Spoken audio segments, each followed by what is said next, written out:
Bonsoir à tous, merci pour être présent ce soir. Donc, on a la grande chance d'avoir Tamar Pincus avec nous et Camille Le Tertre. Donc, Tamar est professeure à l'Université royale de Londres, de Royal Holloway University of London. Et elle va probablement le redire et bien mieux que moi avec un meilleur accent. Et donc il y a des doyennes à cette université, de psychologie.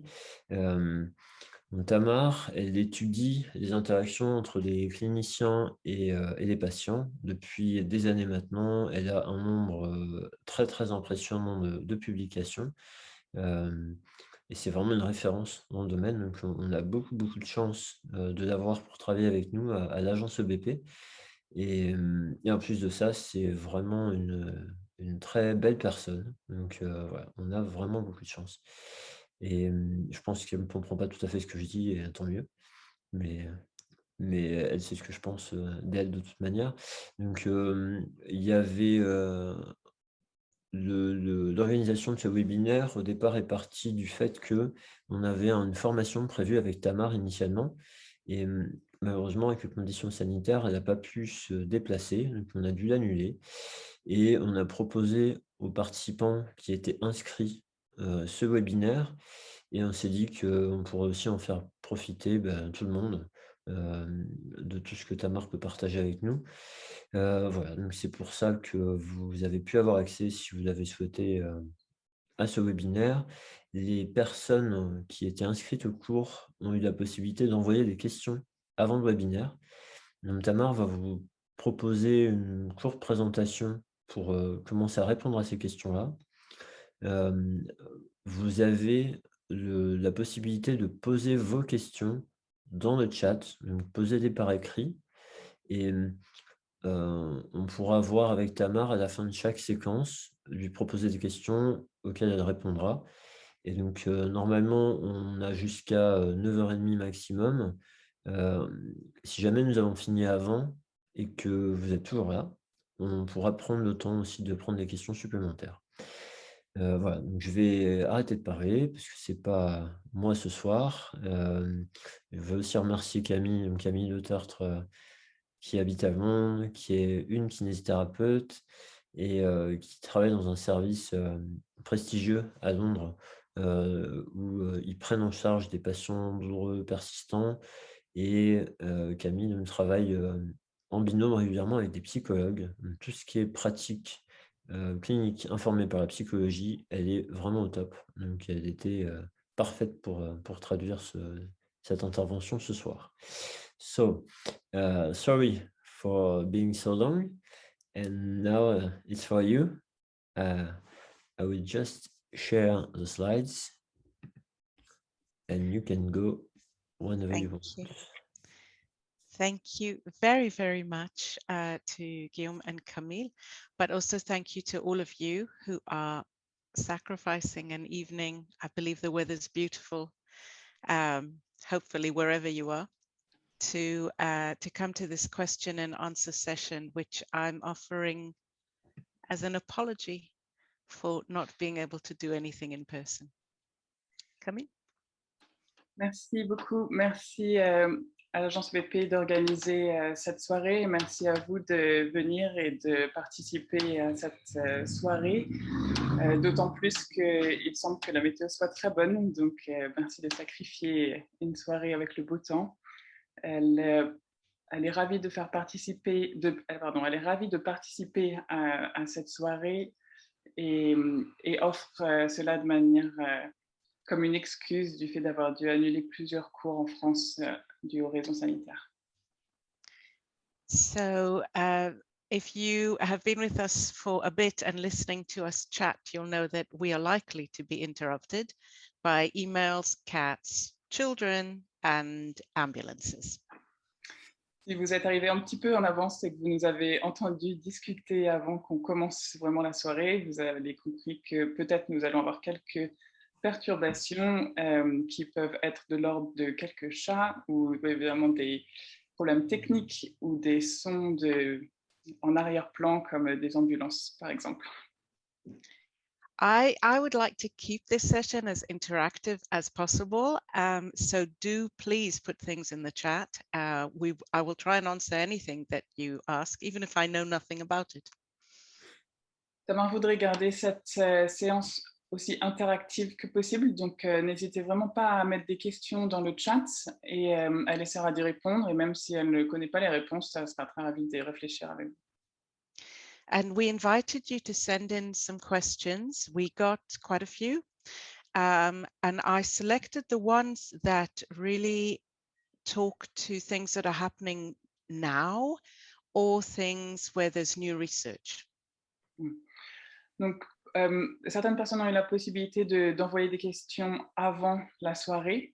Donc, on en a reçu quelques-unes et Tamar en a sélectionné 2 ou 3 et elle a fait le choix de choisir les questions qui étaient plus en lien avec ce qui arrive en ce moment ou en lien avec des nouveaux domaines ou des nouveaux papiers de recherche qui sont actuels pour elle. And I guess we're here because we find ourselves in a really funny place in time where we can't communicate the way we've always communicated, but communication has become the most important thing. On se retrouve ce soir sur ce mode de communication parce qu'on a été amené à développer de nouveaux modes de communication, mais la communication reste quelque chose qui est vraiment important et qui nous rassemble. So what I can't do in person, I'll try and talk to you about, but hopefully in the years to come, I'll be able to meet all of you in person. Donc, elle peut vous parler de certaines choses ce soir. Et évidemment, elle espère pouvoir revenir en personne rapidement et pouvoir étendre certains sujets de discussion. So let's have the next slide, please. This is the first question, or will be in a second. Is it moved for you? Because for me, that's not moving. Donc, juste la prochaine slide, Guillaume, s'il te plaît. You're mute, Guillaume, we can't hear you. I have the slide with the question on my screen. Don't you have it? For me, it's not moved. Camille, for you? Same, still have the Q&A. Okay. Still? Yeah. It's actually not in slideshow at the moment, I don't think. Okay. So. Excusez-nous, petit premier. Sorry, guys. I think it's here.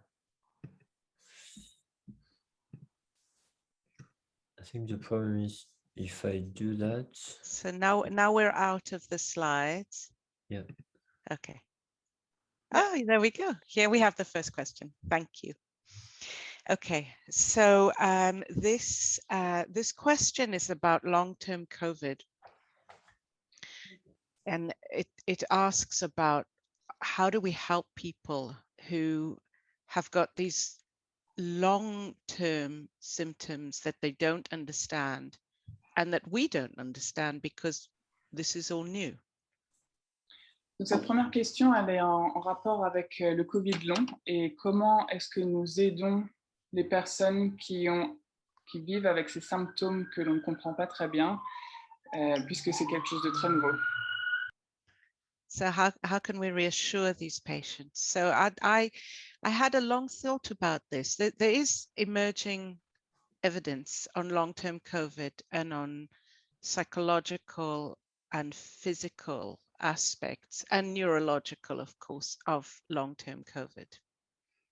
Donc, elle s'est penchée sur la question, elle y a réfléchi et elle a trouvé qu'il y avait un début de premières preuves, des premières données scientifiques qui émergent pour comprendre ces nouveaux symptômes d'un point de vue psychologique et neurologique, sociologique et physiologique. For me, I find it most useful when I can marry the evidence to a person who has told me their narrative. Elle trouve que c'est plus facile quand elle peut lier les données de la recherche à quelqu'un qu'elle a rencontré, à une personne qui a une histoire, et donc lier ces données à l'histoire de la personne. So I'm going to share my thoughts with you in a minute, and I'm very curious to hear about yours. Donc, elle va partager un peu ses propres réflexions et elle est curieuse d'entendre les vôtres. So I guess we need to start with defining this animal called long-term COVID. Can we have the next slide, please? So I found this useful. This is from NICE, which is the guiding authority in the UK. Donc, elle dit que d'abord, c'est intéressant d'essayer de définir un petit peu ce qu'on sait du Covid long. Et elle a trouvé que ça, c'était quelque chose d'utile qui vient des NICE Guidelines, qui sont donc oui, je ne sais pas comment le traduire, désolé, qui est juste la manière sorry, I don't know how to translate NICE. Oh, it's just NICE. Ouais, c'est les guidelines en Grande-Bretagne, en fait, il me semble. Hein. Yeah. C'est l'équivalent de guidelines de la HS, on dira. So NICE usually is very evidence-based, and now they're churning out all this guidance with no evidence because COVID's new. Ouais. Donc, en temps normal, ces NICE Guidelines, elles sont vraiment très orientées sur les preuves et sur des données de la recherche. Et là, évidemment, tout le monde se retrouve un petit peu pris de court puisqu'il y a très peu de données de recherche, donc très peu de preuves par rapport au Covid long. And what I found interesting about this bit is that what clinicians have told me is that it makes them feel helpless right from the start. Et ce qu'on a trouvé intéressant, c'est qu'en tout cas, ce qu'on peut voir, c'est que souvent les cliniciens, dès le début de la prise en charge, se trouvent très désemparés par rapport à la prise en charge des Covid long. For starters, there's a huge emphasis on multidisciplinary approaches. Donc déjà, il y a un très grand intérêt et beaucoup d'appui sur l'intérêt d'une prise en charge multidisciplinaire. So there's an assumption that the issues are going to be tackled from the physical, psychiatric, and psychological side all together. Donc déjà, on part du principe que les symptômes vont être adressés de manière à la fois d'un point de vue physique, psychologique et psychiatrique, tout ça ensemble. And I know very few physiotherapists who are lucky enough to work in a team which has a psychiatrist and a psychologist on hand. Elle connaît très peu de kinésithérapeutes qui sont chanceux de travailler avec des psychologues et des psychiatres de manière directe. And then look at these symptoms that they're talking about. So we know about breathlessness, right? That's a big one in long-term COVID. Yeah. Donc, d'abord, en regardant les signes physiques, donc un des signes physiques les plus évidents, c'est le manque de souffle. And I'm going to talk a little bit more about breathlessness in a minute because actually it's perceived as a very physical symptom, and it is experienced as a very psychological symptom. Donc, elle va s'étendre un petit peu sur ce symptôme, le manque de souffle, parce que c'est quelque chose qui est perçu comme un symptôme physique très évident et très fort, mais qui est vécu comme quelque chose aussi de très psychologique. And then we've got fatigue. Sorry, I'm still on that one, but it doesn't matter. Then we have fatigue. They tell us to really think about fatigue. I can tell you one thing from 25 years of research, we don't have a single intervention that works well with fatigue, long-term fatigue. Donc ensuite, elle parle de la fatigue, qui est l'un des autres symptômes du Covid long. Et en 25 ans de recherche, elle peut dire qu'on n'a pas d'intervention efficace pour la fatigue chronique.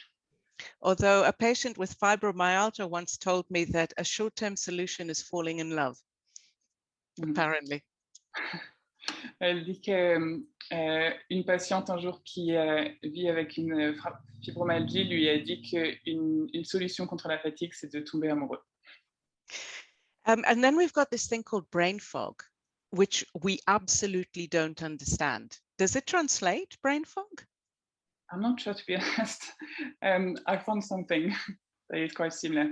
L'autre point qui est intéressant à souligner, c'est cette idée d'avoir un brain fog, donc que j'ai essayé de traduire par cerveau dans le brouillard. Je ne suis pas sûre que ce soit la meilleure traduction, mais... And none of us know whether brain fog is a symptom of long-term COVID or a consequence of long-term COVID. Et ce qu'elle dit, c'est que cette idée de cerveau dans le brouillard, de brain fog, elle se demande est-ce que c'est un symptôme du Covid long ou est-ce que c'est une conséquence d'avoir voilà, accumulé ces symptômes sur une longue durée. So I understand why a physio would send a question like this in saying, the patient is asking me for help and I have no idea what I'm supposed to do. Du coup, elle comprend très bien comment cette question peut émerger de la part d'un kinésithérapeute qui se demande comment est-ce que moi, j'aide quelqu'un qui a un Covid long. Qu'est-ce que je peux faire? So before I go any further, is there anything in the chat that I need to know about? Not yet. No. Okay. So, poser vos questions dans le chat. So we're thinking about this together. So in the first instance, do interrupt me. I'm really interested in the fact that people who present with these symptoms are similar, but also very different from things that we're very used to. Donc là, elle partage vraiment juste ses pensées, donc n'hésitez vraiment pas à intervenir et à partager les vôtres dans le chat si vous le voulez. Une des premières choses qui lui vient en tête, c'est à quel point ces symptômes, ces patients-là présentent avec des choses très ressemblantes à d'autres conditions, d'autres pathologies qu'on connaît et à la fois aussi beaucoup de différences. And I just saw that somebody said some of this is really similar to fibromyalgia, yeah, in the chat. And I love that you said that, because I was going to say in the physical response, this is the response where you may be asking a patient to move in a certain way or to even exercise. It looks like they're complying, but very suddenly it's, I can't handle this at all. Or they get very short of breath. Donc, quelqu'un a mis dans le chat qu'en effet, ça ressemble à des symptômes de fibromyalgie et elle est assez contente qu'on fasse ce parallèle parce qu'en effet, des personnes qui vivent avec la fibromyalgie peuvent, d'un point de vue physiologique, commencer à faire des exercices peut-être avec nous en tant que kinésithérapeute, mais très vite, en fait, se retrouver à bout de souffle ou avoir beaucoup de difficultés à continuer et être challengé dans l'exercice. So I'm quite struck with long-term COVID with how fast the response from I'm coping to I can't cope at all is. Donc, dans la fibromyalgie comme dans le long Covid, elle remarque que c'est vraiment frappant comme les patients vont très très vite aller d'un moment où ils sont en train de se dire ok, je gère la situation, ça va, on avance, et très vite se retrouver dans une position où en fait c'est trop et se retrouvent désemparés. And in a way, when I'm thinking of which group of patients this reminds me of most, I think COPD. Et elle pense que le groupe de patients qui lui vient en tête de manière la plus forte, en fait, c'est les personnes qui sont diagnostiquées avec un BPCO. You know how sometimes if you ask somebody with COPD to go on a, what do you call it, the walker, the travelator? And you do this because you need to assess their fitness. First of all, they give you a look, just a look going, you want me to go, it's kind of, what's the matter with you? And you go, no, it's going to be okay. And they go on it. And at first it looks like it's going to be okay. And very suddenly, whack, they're like, I'm going to die if you keep making me do this. Et donc, en effet, elle pense à ces patients-là qui ont un BPCO où, en tant que thérapeute, on va leur proposer de faire de l'exercice, on va leur proposer d'aller sur un tapis de marche, par exemple. Et donc, ils commencent par d'abord donner un regard de genre, vraiment, est-ce que vous voulez vraiment que moi j'aille sur ce tapis? Est-ce que c'est OK? Et, bon, OK, on y va. Et en fait, ils commencent à marcher sur le tapis et au début, ça va, et ils gèrent un petit peu. Et en fait, très, très vite, la situation change et ils se retrouvent complètement drainés et complètement à bout de souffle, à bout d'énergie en très, très peu de temps. And this tells me maybe that there's a certain threshold that changes the way the brain is processing bodily sensations. Et ça lui fait penser que peut-être, d'une façon ou d'une autre, le cerveau aurait une forme de limite qui fait que, voilà, qu'il y a ce changement, ce revirement de situation qui se passe très vite. Ok, je gère. Non, c'est trop. Okay, now I can't see the chat, but I know that there have been things in it. So can you just share with me some of the stuff that's in the chat? Ouais. Je vais juste regarder les questions du chat. Guillaume, si tu vois des questions. Yes, actually, it was more about maybe some people are trying to ask questions, but they have to ask they have to change something in the setting for us to see. Okay, technical. So I would say it in French maybe. Donc comme Aurélien mentionne dans le chat, si vous voulez poser des questions et qu'on puisse le voir, il faut en bas du chat que vous mettiez A et vous sélectionnez conférencier et participant. Pas seulement conférencier ou panéliste. Voilà. Si vous pouvez sélectionner ça, on pourra les lire. And so actually you saw the first question. And I didn't. All I saw was fibromyalgia. yeah. I don't know if there was a question. I don't know what it was. The question was, should we manage those people long COVID, like people with fibromyalgia, do you think? Okay, so what I would say is that one of the things I think we've learned with fibromyalgia is that pushing them physically backfires. Do you know the word backfires? You get the opposite effect to what you want. Yeah. Donc, une des choses que l'on a apprises avec la prise en charge de la fibromyalgie, c'est que si on pousse trop les patients qui ont une fibromyalgie, en fait, très vite, on arrive à un point où on produit l'effet inverse de ce qu'on veut. Ils vont se repousser ou ils vont s'empirer. C'est le côté inverse de ce qu'on avait initialement voulu. So normally, I'm not a big fan of pacing. Do you use pacing? Yeah. But with these patients, I think pacing is really important. And I think having realistic goals is incredibly important. Donc, de manière générale, elle n'est pas fan de l'idée de vraiment étaler et gérer les activités. Guillaume, si tu as une meilleure traduction du mot pacing. En fait, le pacing en français, il n'y a pas de terme pour ça.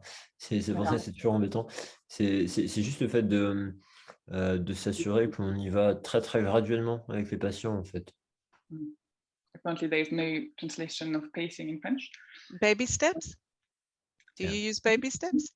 Des petits pas, d'y aller vraiment très tranquillement. En tout cas, voilà, c'est cette idée d'étaler et de gérer les activités. Mais ce qu'elle disait, c'est que, en fait, quand même dans la présentation des personnes qui ont une fibromyalgie, c'est une approche qu'elle trouve intéressante. So I guess what I'm saying here is that with long-term COVID, dose is really important. You need to think about it carefully with the patient. En fait, ce qu'elle veut dire, c'est que voilà, avec les patients qui ont une fibromyalgie comme le Covid long, ce qui est vraiment très important à prendre en compte, c'est le dosage de ce qu'on leur demande de faire. Let me move to the second point. And actually, we're on the next slide, or at least I'm on the next slide. One more. Okay, the second point, this response, I cannot, emotional. Okay, the emotional response. I really want to make a point about this because I saw something extremely important, a breakthrough to a patient with long-term COVID on this point. Do you want to translate? Le deuxième point sur lequel elle veut vraiment insister, c'est la réponse émotionnelle, parce que voilà, elle a vu des moments où c'était vraiment critique pour les patients avec un Covid long. This was a patient who wanted to take time off work because of long-term COVID, not because of the physical symptoms, but because they said they kept having panic attacks. Donc, cette patiente, en fait, elle disait qu'elle voulait prendre du temps en dehors du travail, de faire un arrêt de travail, non pas à cause des symptômes physiques qu'il ou elle dont faisait l'expérience, mais à cause d'attaques d'anxiété, de crises de panique. And they self-diagnosed themselves as having post-traumatic stress disorder. Et ils se faisaient un auto-diagnostic de stress post-traumatique. And that was quite interesting because this person never got to the hospital with COVID. So this was somebody who had COVID at home with quite mild, what we would call quite mild symptoms. Ce qui était intéressant, c'est que cette personne n'avait pas eu de séjour à l'hôpital. Donc, et elle avait eu des symptômes physiques relativement modérés, relativement, ouais, rien d'extraordinaire en termes des symptômes. I think we've skipped slide again. We need to go one back. I'm still on the, no, backwards. Yeah, I'm still in this one. So the reason this is interesting to me is because the people who were working with the patient managed to explain that when the patient was short of breath, it was a physical response. But the way the brain interpreted it was that this was a life and death situation. Ce qui était vraiment intéressant, c'est que l'équipe qui travaillait avec cette patiente, les cliniciens, ont réussi à expliquer le manque de souffle du fait de symptômes physiques, une explication physiologique à ce manque de souffle. Mais en fait, le cerveau, lui, interprétait ce manque de souffle comme une question de vie ou de mort, donc quelque chose qui vraiment entraîne de l'anxiété. So there's about 70 people in the room here, so there's probably about 20 people who have asthma. So what I'm talking about is the moment during an asthma attack, the tiny moment in which you really feel you're never going to take another breath. You can't breathe. That is, even if you know that that's not the case, your body interprets that as highly threatening. Donc voilà, elle dit, bah voilà, là on est à peu près 70 ce soir dans cette soirée.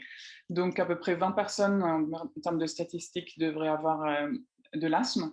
Et elle dit, voilà, si vous avez cette expérience-là d'avoir des crises asthmatiques, peut-être vous avez vécu ce moment où c'est très difficile de respirer.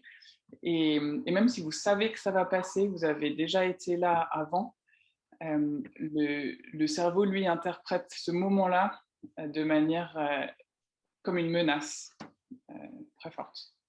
So your brain is now sending you all of the messages of this is a very dangerous situation. You will be sweating, you will be trembling, you will be on high arousal. Donc, en réponse, votre cerveau envoie toute une série de messages qui a pour but de dire, voilà, maintenant vous allez transpirer, vous allez trembler, vous allez devenir de manière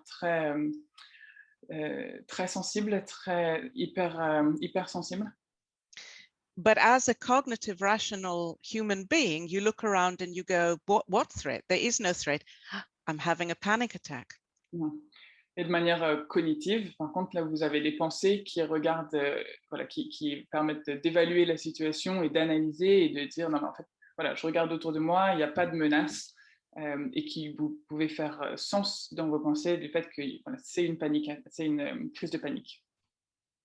Just explaining this link between breathlessness and a sense of anxiety, and explaining that this was not a psychiatric disorder, it was a very natural response to breathlessness, helped the patient tremendously. It was like, oh my God, of course, you know, it just felt true to them.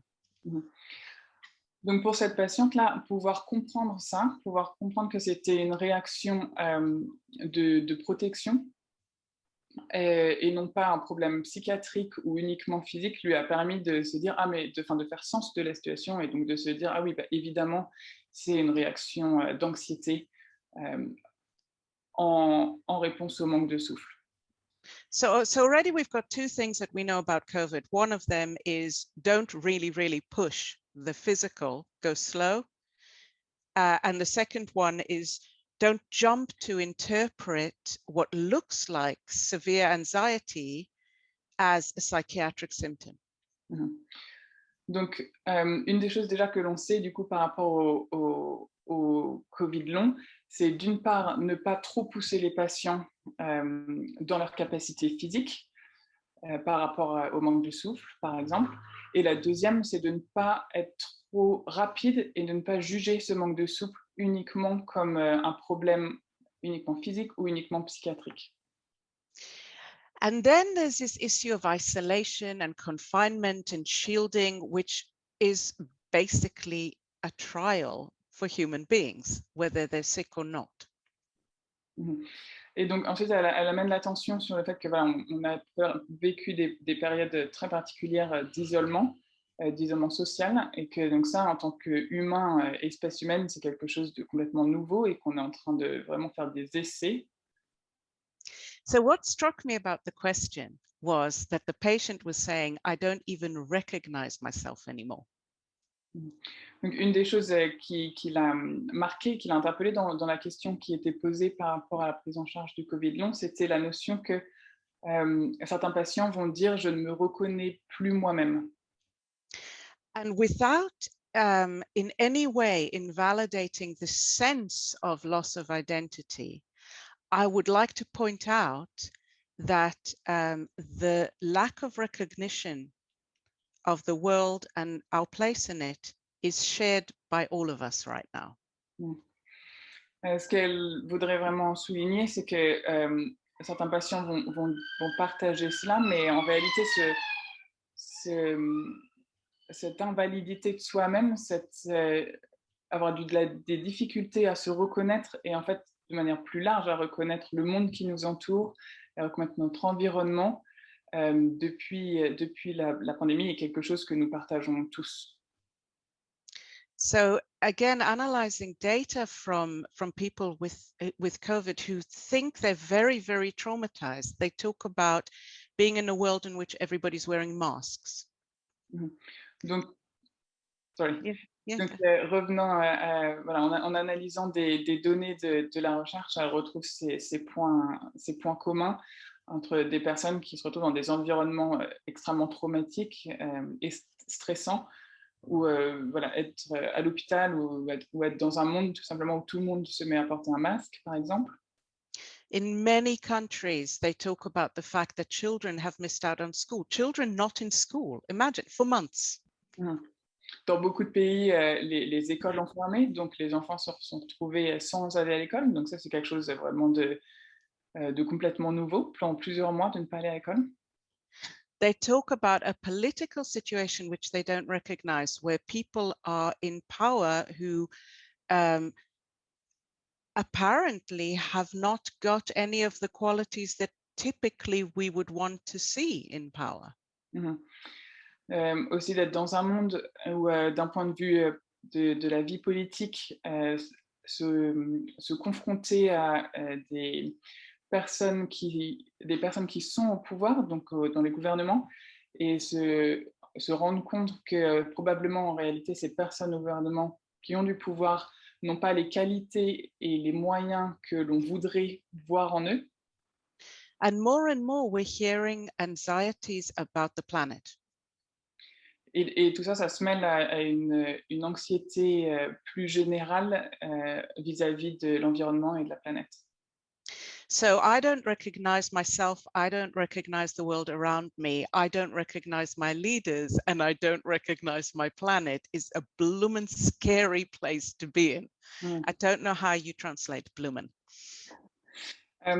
Donc, cette idée qu'un patient ou une patiente va dire je ne me reconnais pas moi-même, en réalité, je ne me reconnais pas moi-même et je ne reconnais pas mon environnement, je ne reconnais pas ma vie sociale, je ne reconnais pas mes leaders, je ne reconnais pas ma planète. Donc, c'est quelque chose voilà, multi-level, multi-niveau, extrêmement menaçant. But at least some of it is shared and sharing reduces the burden. Mais quelque chose auquel on peut se raccrocher, c'est que ce sentiment-là, il est partagé à une échelle très large par tout le monde, et que quand c'est partagé, quand la menace et la peur est partagée, c'est plus facile de supporter cette souffrance. So that lovely question got me thinking about uncertainty and how we respond to uncertainty. And now we can go to the next slide. Sorry, I'm taking ages on every slide. So yeah, how do we adjust to uncertainty? Donc ça, évidemment, ça amène à réfléchir sur comment est-ce qu'on s'adapte à l'incertitude.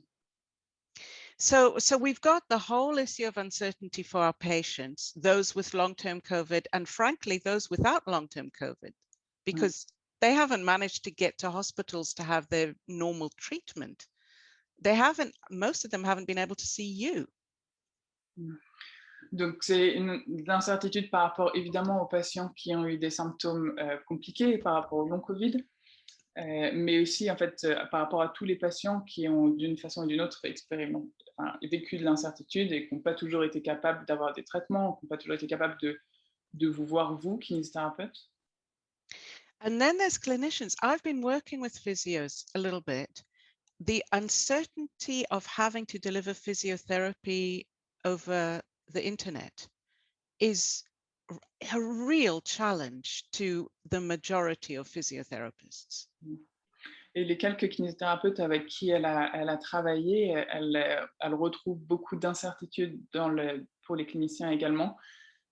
Et d'une part, du fait de la grande difficulté à faire un travail souvent qui est devenu virtuel. In a very, very recent study of something like 150 physiotherapists, one of the things that I found is that work-related self-efficacy in physiotherapists was reduced almost completely by the challenge of having to do physio online. Donc, elle a vu une étude de 150 kinésithérapeutes qui partagent un sentiment d'efficacité professionnelle qui est presque réduit à zéro du fait d'avoir dû travailler virtuellement plutôt que en physique. Some people are empowered by it and do it very well, but most of us miss those skills that we do so well, which are to do with touching and looking at the whole person in real time.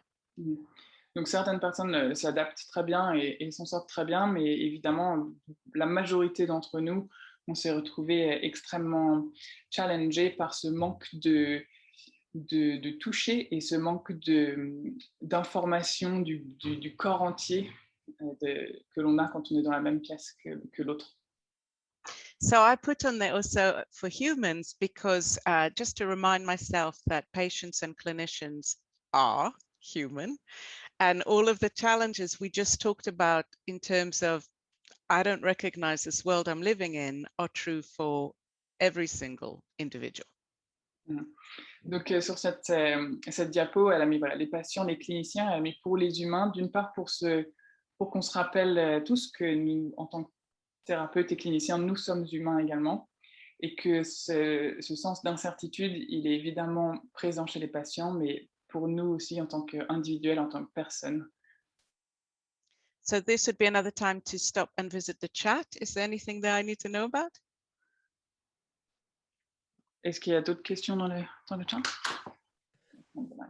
Oui, il y a quelques autres questions. Est-ce que tu veux les traduire, Camille, ou est-ce que tu veux que j'essaye de le faire? Peut-être tu peux le dire en français, comme ça j'ai un peu les yeux qui ont du mal à voir les questions. Alors, c'est plus facile. ok. Il y a une personne, il y a Lionel qui demande si les personnes qui avaient des douleurs persistantes avant le Covid et qui ont attrapé un Covid long, est-ce que le niveau de sensibilité de leur système nerveux peut encore s'aggraver, on va dire? Et, voilà. Et si c'est le cas, est-ce que c'est plus lié à un impact psychosocial qu'un impact biologique?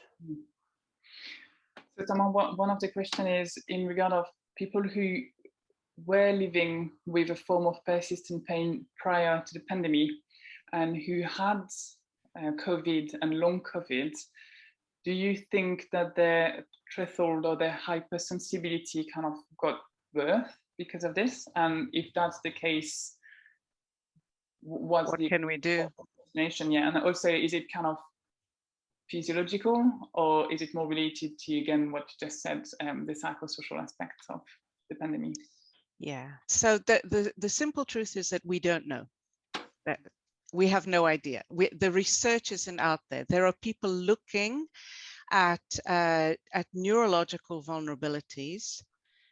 There are people looking at cognitive vulnerabilities. There are people looking at nociceptive facilitation, but we don't have good baseline because we never thought to take all of that, then have a pandemic and then take it again. La réponse la plus honnête et la plus directe, c'est on ne sait pas. On ne peut pas être certain, on n'a pas de réponse à cette question. Il y a évidemment des personnes, des chercheurs et des cliniciens qui s'intéressent maintenant à essayer de comprendre d'un point de vue physiologique, d'un point de vue cognitif, d'un point de vue neuropsychologique, etc., de comprendre quels sont les effets du Covid long pour essayer de comprendre l'impact que ça a sur tous les niveaux de la santé. Mais ce qu'elle dit, c'est que c'est évidemment difficile à mesurer parce qu'on n'avait jamais pensé qu'on vivrait cette pandémie et donc on n'a pas de données de base en fait. On n'a pas pris des données avant la pandémie pour pouvoir les comparer à ce que c'est maintenant. Donc sans ces données de base, c'est très difficile de comprendre ce qui a changé et ce qui n'a pas changé en fonction de la pandémie. If you're asking for my intuition, I would say that the only question that we really need to find out is whether the effect is additive or exponential. I'll explain.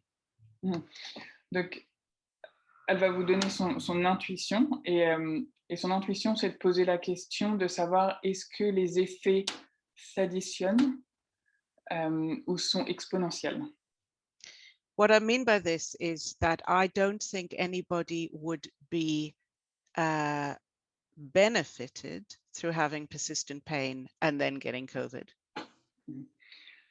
Et donc son intuition, une fois de plus, c'est de dire que quelqu'un qui avait des douleurs persistantes avant le Covid et en plus a été atteint du Covid, probablement que leurs conditions précédentes n'aident pas, peut-être les meilleurs risques de plus de difficultés. Ouais. Now, if you're very lucky, then maybe you can have chronic pain and COVID, and they kind of don't relate to each other. You're living with this one makes you feel worse, you get over this one, and you continue living with this one. That's additive. Si on est chanceux, c'est plutôt quelque chose qui s'additionne, c'est-à-dire qu'il y aurait les douleurs persistantes d'un côté, le problème qui génère ça d'un côté, et le Covid de l'autre côté. Et voilà, si on a de la chance, on finit par comprendre que on peut adresser l'un des deux, et peut-être que le Covid, on peut vraiment améliorer ça, et donc au bout d'un moment, il n'y a plus ce problème lié au Covid, mais peut-être continuer à vivre avec des douleurs persistantes. Donc ça, c'était l'option, est-ce que ça s'additionne? More likely, what we're going to see is an exponential effect in which you get a really vicious cycle where fatigue impacts on your pain impacts on your activity impacts on your breathing impacts on your depression, and so on.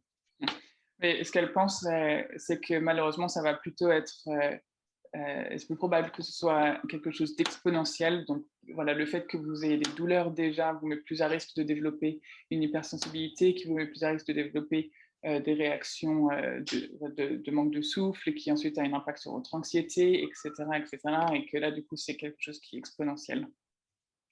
I was quite surprised that the guidance for shielding didn't include people with widespread pain.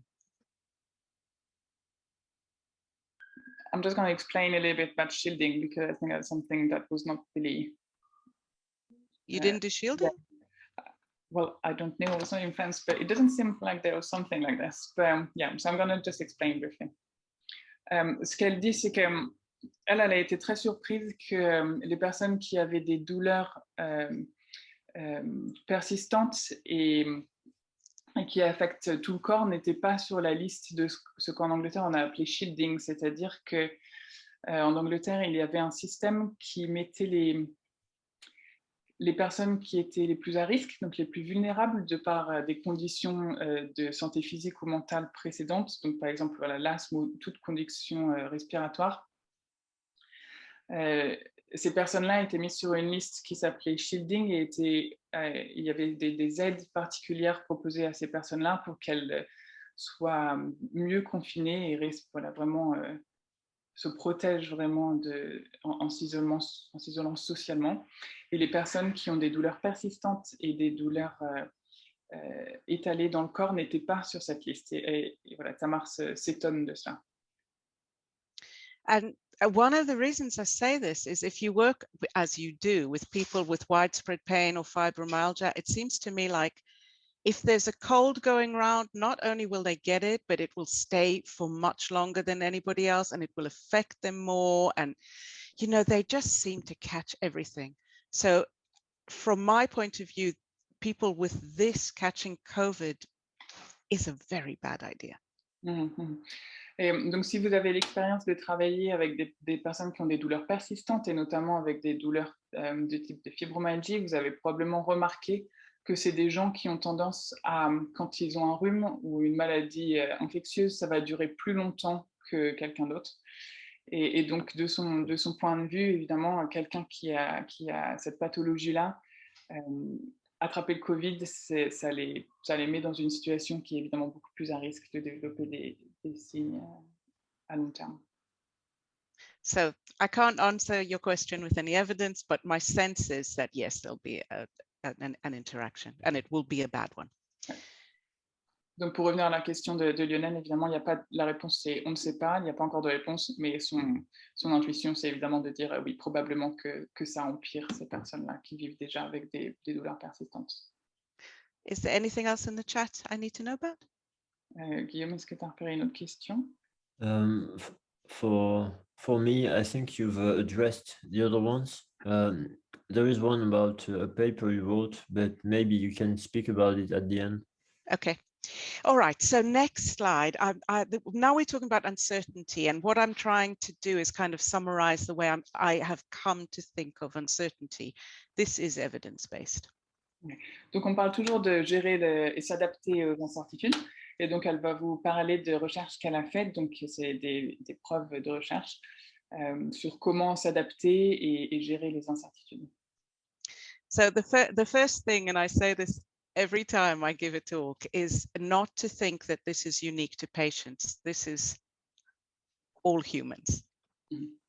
Donc, comme elle l'a un petit peu mentionné juste avant, la première chose qu'elle veut vraiment souligner, c'est de ne pas penser que les incertitudes, ça ne s'applique que dans le cas des patients. Tous les humains expérimentent de l'incertitude. So, you know, I'm not sure about my body. What have I got? What's going on with my COVID is not that different from, I'm not sure about my boss. I feel like they don't like me anymore, or I'm not sure whether my girlfriend loves me. Et donc, elle donne l'exemple que voilà, quelqu'un qui va s'inquiéter, qui va avoir des incertitudes par rapport à ses symptômes de Covid long ou autres pathologies, comment est-ce que ça va évoluer, qu'est-ce que c'est pas tellement différent de quelqu'un qui va se dire oh, je suis pas trop sûr que mon boss il m'aime bien ou qu'il y a une bonne relation ou est-ce que ma petite amie est vraiment amoureuse de moi. Voilà, c'est ces questions-là qu'on peut se poser en tant qu'humain. And the other thing I need to say, absolutely open from the top, is that we can never remove uncertainty. Et la deuxième chose qu'elle veut vraiment souligner, c'est que quoi qu'il arrive, on ne pourra jamais, en tout cas, on ne peut pas retirer l'incertitude, on ne peut pas s'en débarrasser.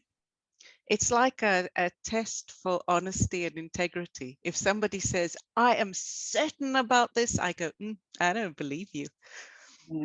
Et c'est un peu un test. Si quelqu'un dit, je suis vraiment sûr de ça, la réaction qu'on peut avoir, c'est de dire c'est louche, moi je te crois pas.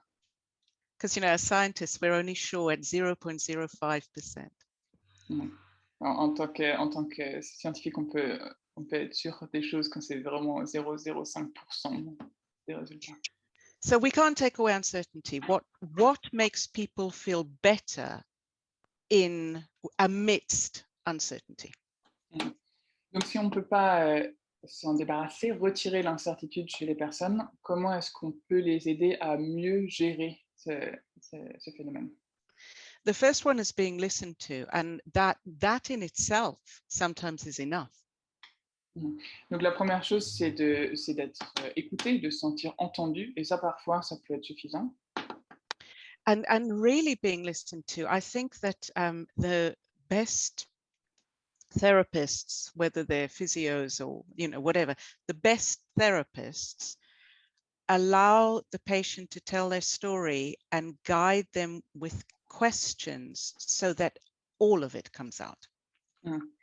Donc, je pense que le meilleur thérapeute, peu importe sa profession médicale, mais le meilleur thérapeute sera la personne qui arrive à guider les patients à construire leur histoire de manière qui fait sens pour eux et qui les aide à faire sortir, à verbaliser tout ce qu'ils pensent. So questions like, what are you concerned about? That's the first one, right? Donc des questions comme, est-ce que vous pouvez me dire ce qui vous inquiète? Tell me about a time when this happened. Dites-moi en plus par rapport au moment où cela vous est arrivé. What did you feel? Qu'est-ce que vous avez ressenti à ce moment-là? What did you think? Qu'est-ce que vous avez pensé? And you might have to spend some time explaining the difference between those two. Mais parfois, il faut passer un petit peu de temps à vraiment expliquer quelle est la différence entre penser et ressentir. And if you're doing a good job, you'll unpack feel into what I felt in my body and what I felt in my emotions. Et si vous faites du bon travail, vous arriverez peut-être à vraiment identifier et faire des différences entre ce que la personne va vous dire j'ai ressenti dans mon corps ou ce que j'ai ressenti de manière émotionnelle. So that's just the conversation that you're having about what are you worried about. Et ça, vraiment, c'est juste la conversation qui découle de qu'est-ce qui vous inquiète. And the other thing that I would really watch out when I'm having that listening experience to somebody who's really dealing with uncertainty is to watch out for hints. Donc, quand vous avez cette conversation avec des patients qui sont inquiets, qui ont beaucoup d'incertitudes, le conseil qu'elle vous donne, c'est de vraiment chercher pour des indices. So hints can be words that just don't fit in the story. Donc, ça peut être, par exemple, des mots qui juste ressortent et juste ne tombent pas très bien dans l'histoire du patient, dans sa narrative. I'll give you an example. It's always best with an example.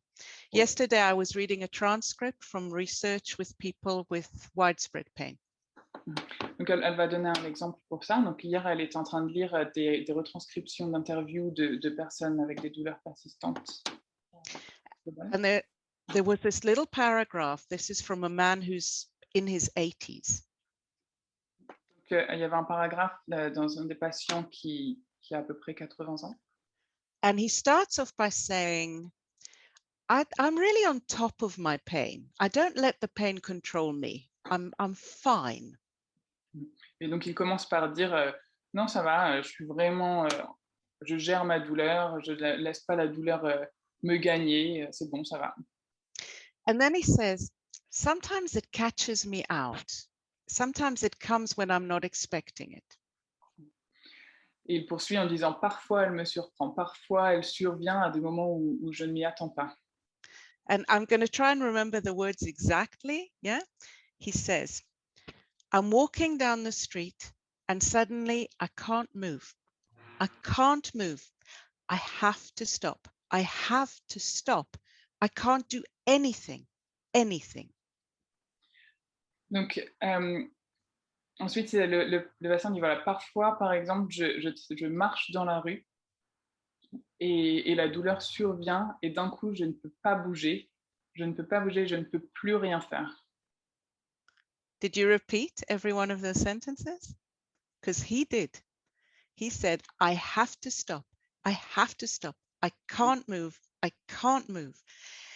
And then he finishes the paragraph and he says, yeah, it's a bit weird. Donc, j'ai pas fait un très bon travail de traduction parce que, en fait, évidemment, là, ce qui est intéressant dans cet exemple, c'est le patient qui répète vraiment certains mots. Donc, son texte, ce qu'il a dit vraiment, c'est voilà, parfois la douleur survient et je ne peux plus rien faire, je ne peux plus rien faire, je ne peux plus rien faire. Et il termine en disant, c'est un petit peu bizarre. Yeah, bizarre is a good translation there. Because I'm reading this and I'm going, this is a bad experience. Mhm. He can't move. He has to stop. And it's so bad, he has to say it twice every time. Mhm. Et voilà, évidemment, l'expérience dont ce patient parle, c'est quelque chose qui a l'air très négatif, horrible, puisqu'il le répète plusieurs fois. And then he goes, it's a bit bizarre. Yeah, it's a bit weird. And I'm thinking, why did he say that? It's not weird. It's scary. It's threatening. It's, you know, but bizarre. Mhm.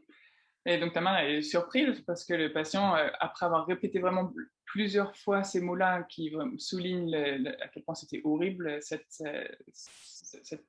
moment de ne plus pouvoir bouger, décrit cela en disant, voilà, c'était bizarre. Et elle dit, mais c'est pas bizarre, c'est pas bizarre, c'est juste, ça fait peur, ça a l'air horrible, c'est menaçant. And the person he's talking to, in this case, a pharmacist, picks up nothing, nothing. They just go, okay, is it worse in the morning? Et donc, oui, bah, ce qui l'a fait rire, c'est que la personne qui fait cet entretien en fait, avec ce patient, c'est un pharmaciste.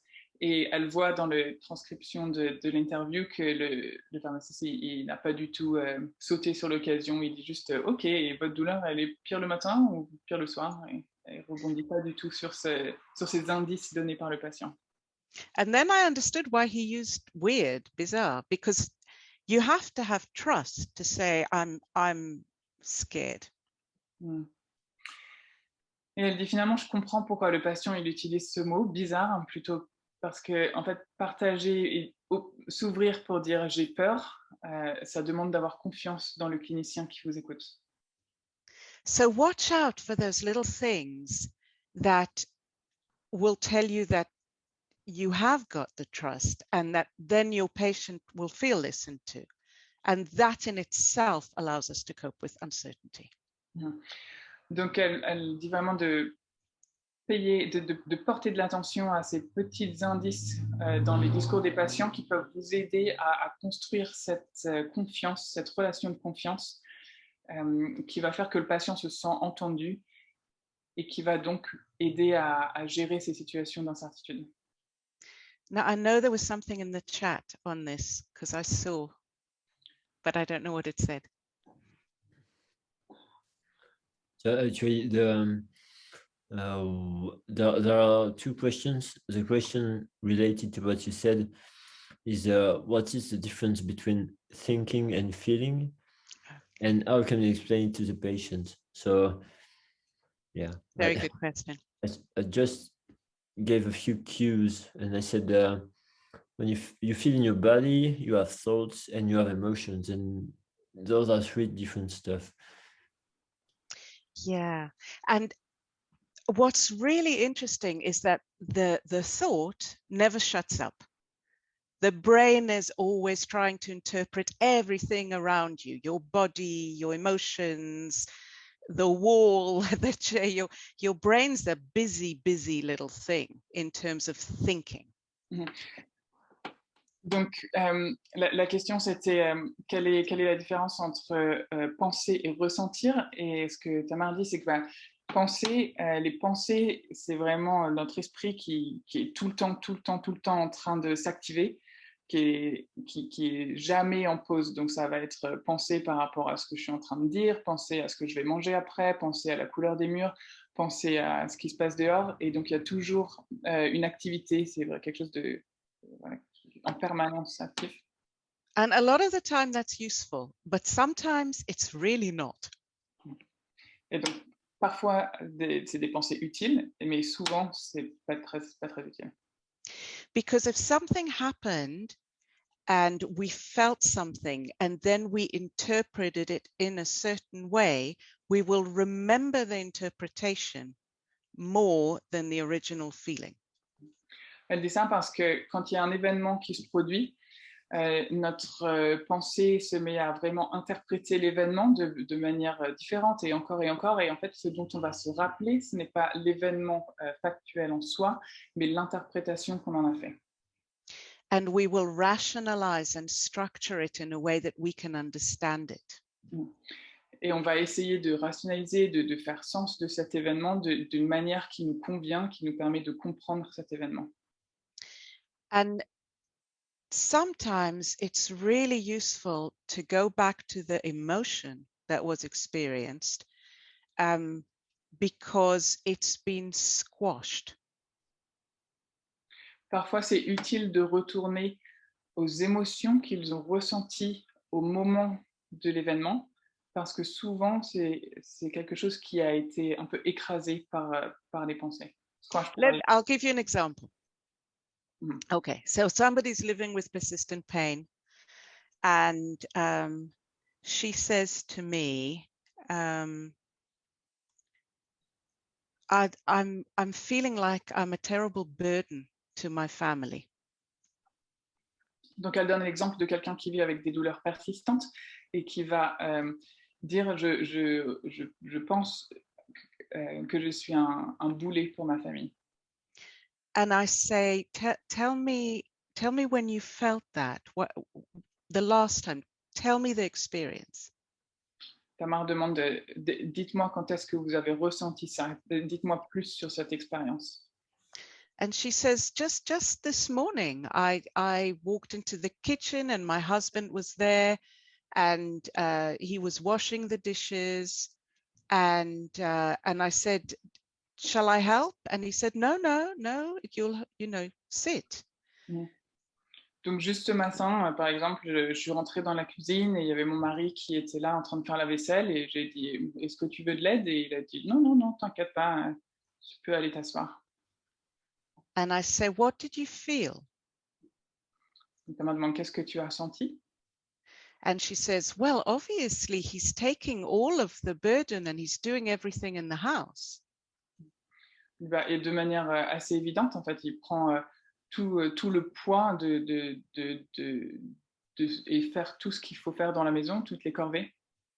And I say, that's what you think, but what did you feel?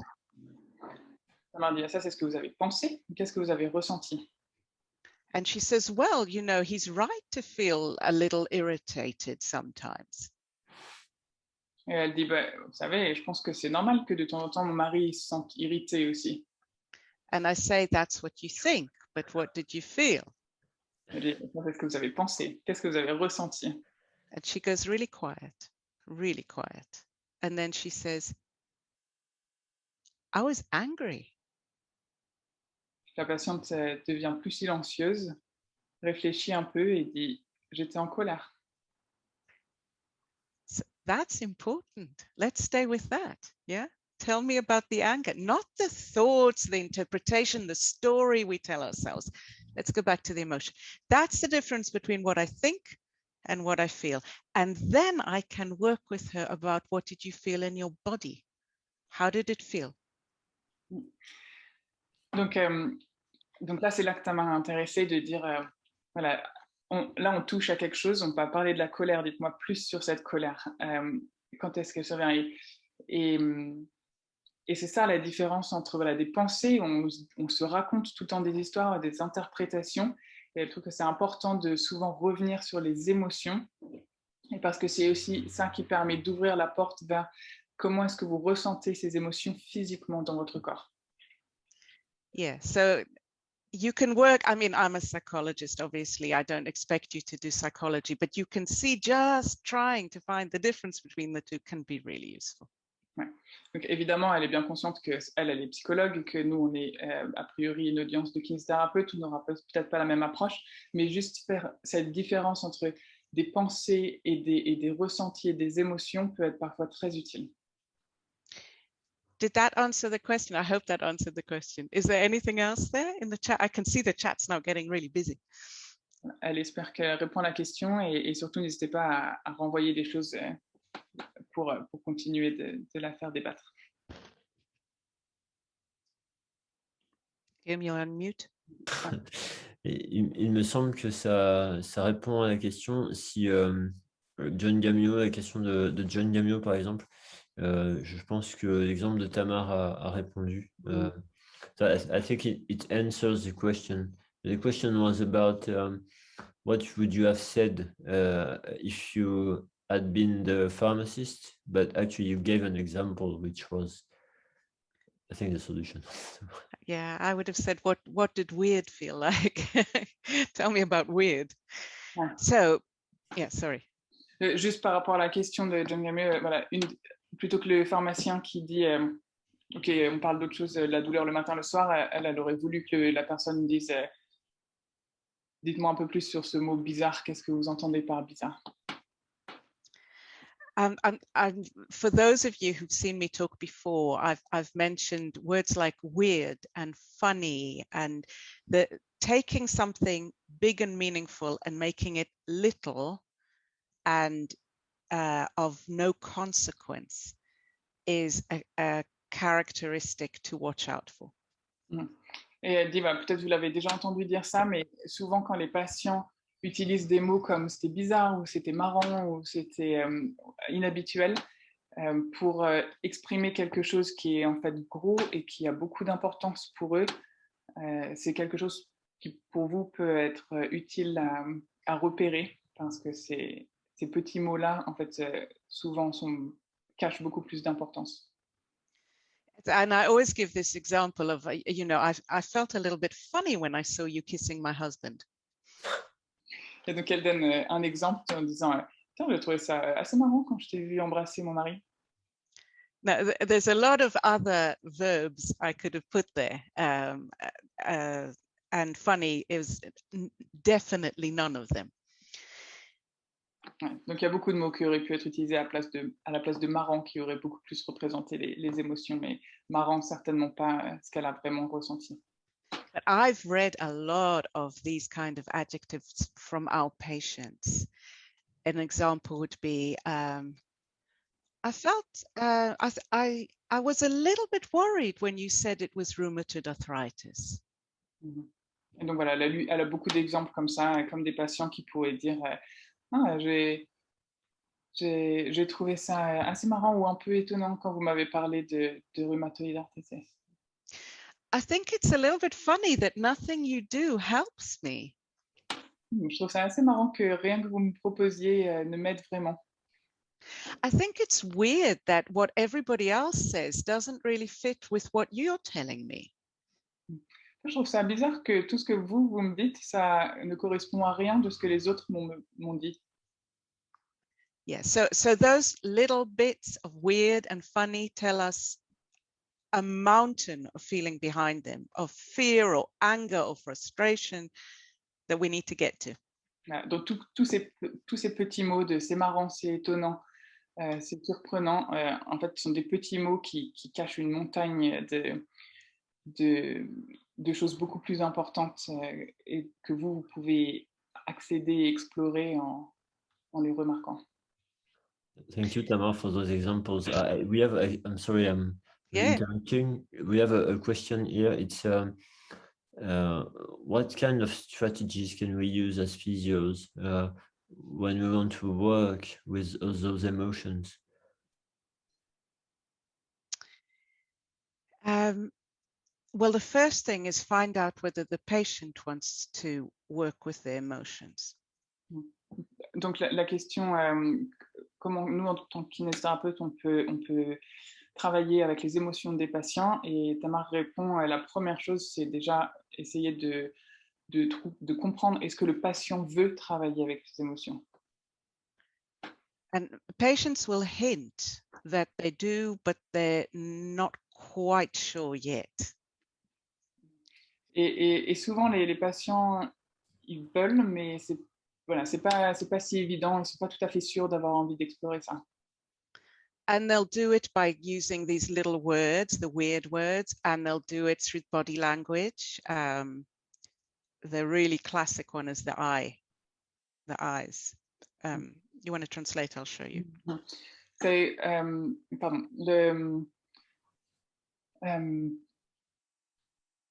oui, souvent, en fait, ils montreront qu'ils ont envie, mais qu'ils ne sont pas trop sûrs par des petits mots ou par du langage corporel. Et un classique, c'est le mouvement des yeux qu'elle va montrer.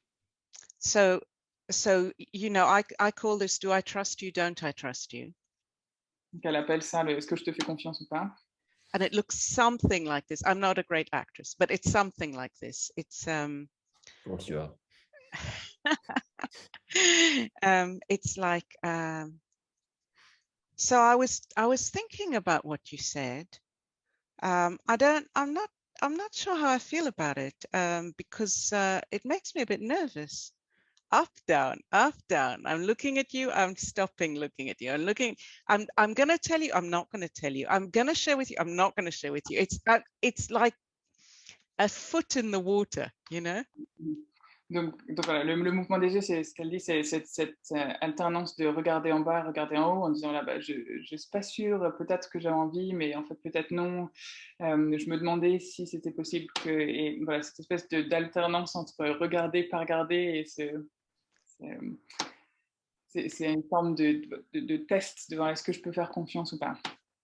If you recognize that moment, a kind of pre-disclosure moment, then don't push it. Stay very silent, stay very still, give room. Si vous repérez ces moments qui annoncent que le patient va s'ouvrir et va partager quelque chose d'important, la meilleure chose que vous pouvez faire probablement, c'est de rester silencieux. N'essayez pas de pousser le patient à partager ce qu'il a à dire, juste donner-lui de l'espace et du temps. And I really don't promise that the disclosure will come. You know, the disclosure will come when the patient trusts you and is ready to disclose, to talk about their emotions. Et ça ne veut pas forcément dire que le patient va partager ce qui est important pour lui, mais il ne faut quand même pas le pousser. Ça viendra quand il est prêt à le partager, quand il sentira qu'il a suffisamment confiance en vous pour le partager. And that kind of reminds me, there was a question sent to me saying, how good are psychological measures in these cases? Ça lui rappelle une question qu'on lui avait demandé, en disant, mais est-ce que les mesures, les échelles psychologiques sont bonnes pour ces choses-là? So, you know, can I give them a questionnaire about depression and anxiety, and then I'll know, and they'll know, and, you know, let's get there quickly. Du genre, voilà, est-ce qu'il n'y a pas un questionnaire que je peux leur donner sur la dépression ou l'anxiété, et puis comme ça, j'aurai la réponse tout de suite? So, questionnaires have their place. I don't think their place is to enhance therapeutic alliance.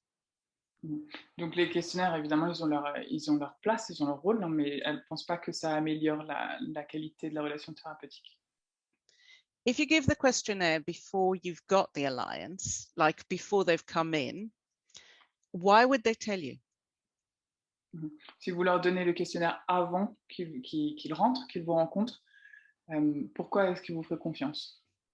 Some people do tell you, but on the whole, I would be careful with the results of what a blind date questionnaire. Yeah. Pourquoi est-ce qu'ils vont vous dire et être honnêtes sur ces questionnaires? Donc certains le seront, mais de manière générale, elles seraient méfiantes par rapport aux réponses données. If you give the questionnaire at the end of the consultation, then two things can happen. One of them is that the questionnaire confirms what you have already found out through your excellent skills. Donc si vous donnez le questionnaire à la fin, il peut se passer deux choses. La première, c'est soit vous avez les réponses de choses auxquelles que vous saviez déjà, parce que c'est des choses que vous avez trouvées de par votre interrogatoire et votre communication avec des super bons outils. So it will add a little bit to your confidence. I don't think it's life-shattering. I don't think it's, wow, a moment of truth, because you knew already. Donc voilà, vous le saviez déjà, donc il n'y a rien d'exceptionnel à faire ces questionnaires pour découvrir de nouvelles choses. The other possibility is that the questionnaire will reveal something that you absolutely missed in your consultation. La deuxième possibilité, c'est que le questionnaire va révéler quelque chose d'important que vous avez complètement manqué dans votre consultation. And then you can only hope that the patient comes back, because if you really missed it during your consultation completely, they might not. Et du coup, le risque, c'est à vous de voir est-ce que le patient va revenir, parce qu'en fait, si vous avez raté quelque chose qui est vraiment important, peut-être que voilà, c'est suffisant pour que le patient ne revienne pas du tout. So if you want to explore the emotional side of your patients without becoming a psychologist, you have to use your skills. You have to be a really good listener, somebody who can tell the patient that they have listened, that they understand, that they accept. Yeah. Donc, même sans être un psychologue, si vous voulez vraiment explorer ces côtés émotionnels avec les patients, il faut que vous utilisiez vos capacités de thérapeute, de kinésithérapeute, qui sont des capacités de communication et des capacités d'écoute qui vont vous aider à faire ça. And that kind of brings me finally back to the slide, in that I'm still dealing with how do we deal with uncertainty. Donc voilà, elle revient finalement sur les diapos. Et donc, comment est-ce qu'on gère avec l'incertitude? And I said there's two pillars there, and one of them is to be listened to, and the other one is the way we reduce our fear is by finding out about things. Et voilà, la première chose, c'était donc se sentir écouté et entendu. Et la deuxième chose, c'est de comprendre comment les choses fonctionnent.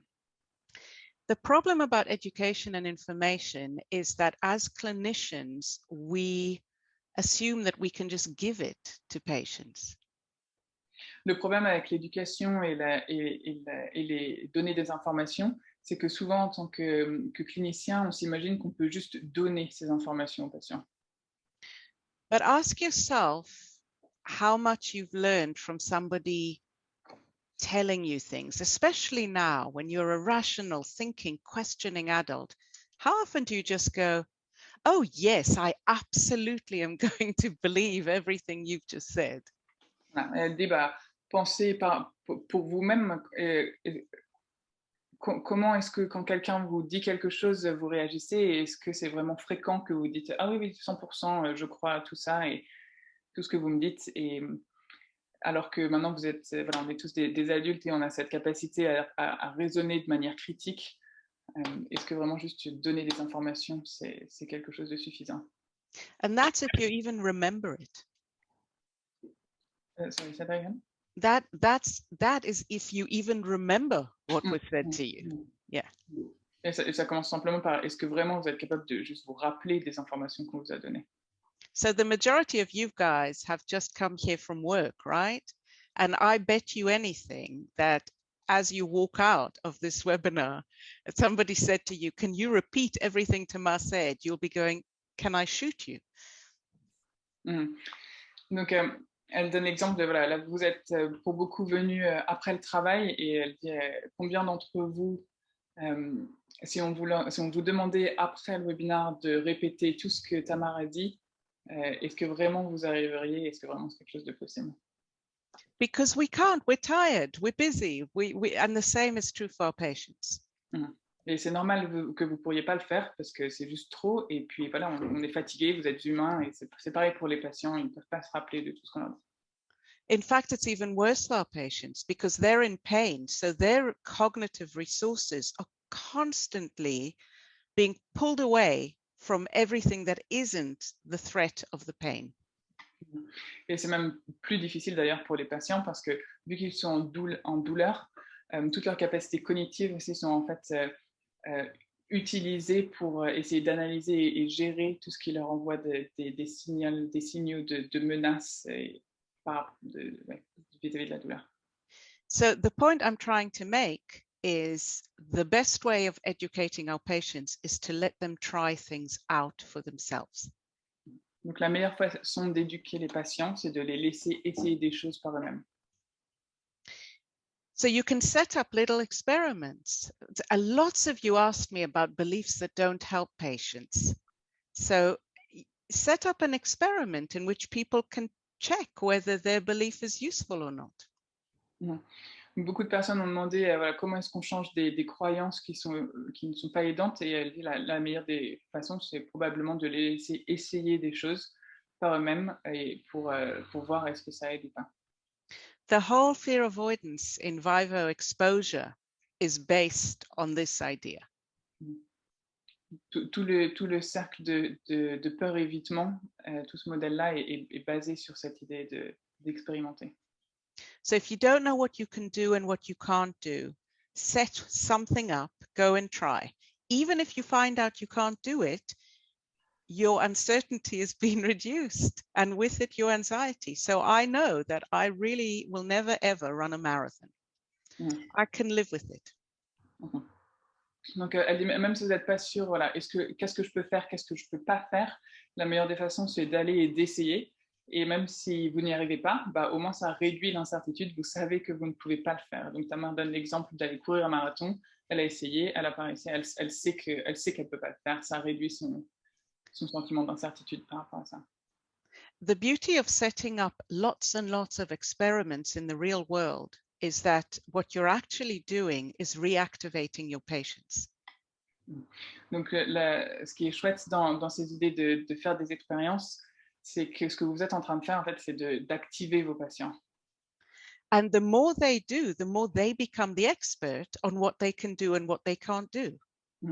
Et plus ils ont d'expérience, plus ils essayent de faire des choses, plus ils deviennent experts d'eux-mêmes, experts de savoir ce qu'ils peuvent faire ou ne pas faire. Can do, not prefer, yeah? It's what they really can do and can't do, not just what they prefer doing. Okay.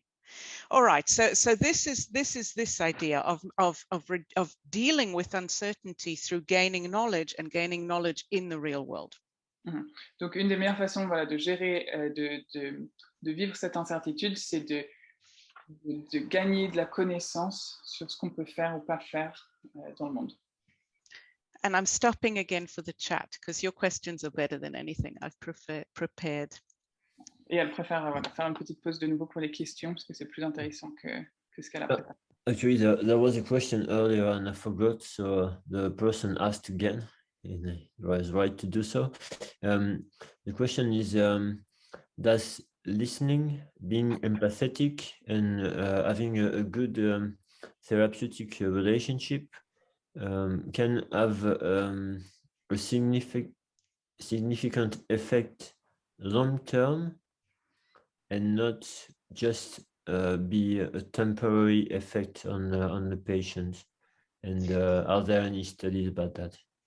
So whoever asked that, I am deeply grateful to you. And I'm going to skip in my slides to get to the study that I pulled out to answer this because it was on my. This is hard for you, Guillaume, but I'm going to go all the way to a slide that says, can we have an effect without even offering treatment? We can come back to all of this if we have time. Further. Donc là, so even further, yeah. Par la question qui a été yeah, I think that's the one. Okay, so this is really the question. If you are a good listener and you give good empathy and you manage to work in a patient-centered way. Donc, si vous Yes. êtes quelqu'un qui a des bonnes capacités d'écoute, que vous êtes capable d'avoir de l'empathie et de le montrer, et que vous êtes capable de travailler sur un modèle centré patient, Beyond impacting on immediate satisfaction, you know, the patient feels great, can you change patient outcomes? donc au-delà de juste la simple satisfaction du patient qui va se sentir bien sur le moment, est-ce que cela a réellement un effet sur des résultats cliniques? So I've been asking myself this question for about 10 years, and I want to show you my most recent study. Donc, Tamar a travaillé là-dessus pendant plus de 10 ans, et là, elle veut parler de son étude la plus récente. And I really love this study because of all the groups of clinicians, the group who there is agreement are not very good at this stuff are surgeons. Et donc, elle est très fière de cette étude, elle est très contente de l'avoir faite parce qu'elle se concentre sur un groupe de cliniciens qui est assez connu pour ne pas forcément avoir ces qualités d'écoute et d'empathie, qui est le groupe des chirurgiens.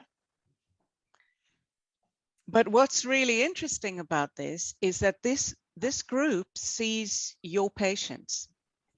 Mais ce qui est vraiment intéressant sur ce groupe, c'est que c'est un groupe qui voit vos patients en tant que kiné. Because the people with really, really chronic low back pain, sooner or later, if it doesn't go away, will push and push and push until they get to a surgeon. Parce que les personnes qui vivent avec des douleurs persistantes, tôt ou tard, si ça ne s'améliore pas, ils vont pousser pour voir un chirurgien. Even though we know that all the guidelines say you should not do surgery with this group. Même si toutes les recommandations disent que voilà, vous ne devriez pas faire de la chirurgie, proposer de la chirurgie à ces patients douloureux chroniques. So what happens is the patient comes in, the surgeon looks at the MRI and goes, I can't do anything, bye. Donc, ce qui se passe, c'est que le chirurgien va voir le patient, il va faire des investigations, il va voir l'IRM, regarder et dire non, en fait, il n'y a rien pour moi ici, au revoir. And that's really interesting to me because how you say, I can't do anything for you might be really important. Et ça, c'est vraiment crucial parce que la façon dont, en tant que clinicien, on dit « je ne peux rien faire pour vous », ça, c'est très important. It's a whole conversation going on there on the chat. Okay, so I was interested in this. So I was interested in actually working with patients. Can you move to the next one? So this is in fact the only study ever that looked at patients with persistent back pain who are coming to orthopedic surgeons but not getting surgery, and then checking what happened to them afterwards. Donc, c'est la toute première étude qui explore la perspective des patients qui ont un rendez-vous avec un chirurgien orthopédique par rapport à leur colonne vertébrale et qui n'ont pas reçu de traitement chirurgical. Et ce groupe de patients sont donc rencontrés au moment de la consultation et ensuite suivis à distance. Ils n'ont pas reçu de traitement chirurgical. And next slide. I'm so sorry that this is complicated, but this is how hard it is to do this research. C'est une méthodologie un peu compliquée, mais c'est compliqué de faire ce genre de recherche. We have to measure these guys before they've seen the surgeons, right? We need to find out about their pain and depression and disability before the surgeons have seen them. Donc, le groupe de patients qu'on a là, donc qui vit avec des douleurs persistantes, il faut qu'ils collectent des données initiales avant qu'ils aient la rencontre avec le chirurgien. So we have to invite them in and say, even before they've seen the surgeon, will you talk to us so we can take pre-consultation measures?